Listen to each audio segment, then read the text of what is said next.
বাড়িতে গিয়েছি, চাষের ক্ষেত ঘুরবো না তাই কি কখনো হয় বলো? আমার বাড়িতে সামনেই চাষের ক্ষেত।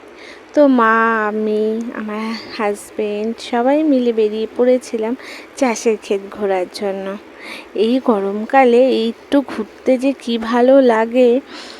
আর আমার এই কচিকাচারা সব শহর দেখেছে, গ্রামটা একটু কমই দেখেছে, তাই গ্রামের যে প্রাকৃতিক সৌন্দর্য দেখাতেই ওদের নিয়ে বেরিয়ে পড়েছি।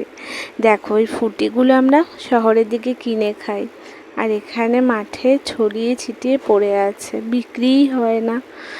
আর এইদিকে দেখো বাড়ির সামনে যে পুকুরটা, এত সুন্দর, ঘাটটায় মনে হয় বসেই থাকি, এত সুন্দর হাওয়া দেয়, ঘাট থেকে আর উঠে আসতে ইচ্ছে করে না। আমার মেয়ে তো একেবারে ঘাটের নিচটা পর্যন্ত নেমেছিল, তারপরে তো মা বকাবকি করে উঠিয়েছে।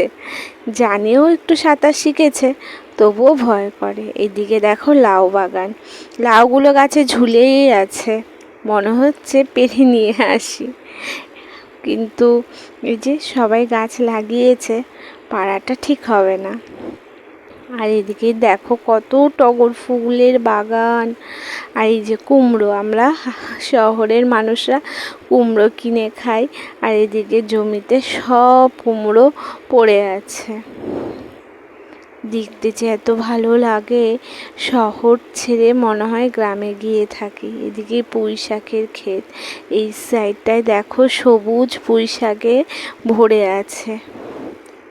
আর এখানে পেয়ারা গাছে ফুল এসেছে, পেয়ারা হবে। কি ভালো যে লাগছিল, তোমাদেরকে কি বলবো। কিছুটা সময়ের জন্য গেছিলাম, মনে হচ্ছিল যে অনেকটা সময় যেন ওখানে বসে থাকি। এগুলো হচ্ছে পেঁপে বাগান, পেঁপে বাগানে ছোট ছোট পেঁপে গাছগুলোতেও পেঁপে হয়েছে। তো আমরা তো ভীষণ ঘুরছিলাম, সারা বাগান ঘুরেছি। দেখো কুমড়ো ফুল এসেছে, কুমড়ো হবে বলে এত কুমড়ো ছড়িয়ে ছিটিয়ে আছে। আর ওই যে তোমাদের ফুটি বললাম, ওই যে কাঁচা ফুটিগুলো এখনও পাকেনি। আর এদিকে টমেটো, কাঁচা টমেটো, যে আমার মা একটা ছিঁড়েছে কাঁচা টমেটো, আমার তোজো একটা ছিঁড়েছে। ওরা যে কি ভালোবেসেছে তোমাদের কি বলবো। ওরা এরকম দেখেনি এত সবজি যে গাছে মাঠে সব পড়ে আছে।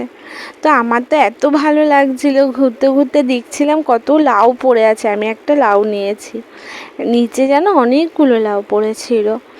তো দেখে আর লোভ সামলাতে পারিনি, একটা লাউ নিয়ে এসেছিলাম, কিন্তু গাছ থেকে পারিনি, নিচে পড়েছিল মাঠে, ওখান থেকে এই যে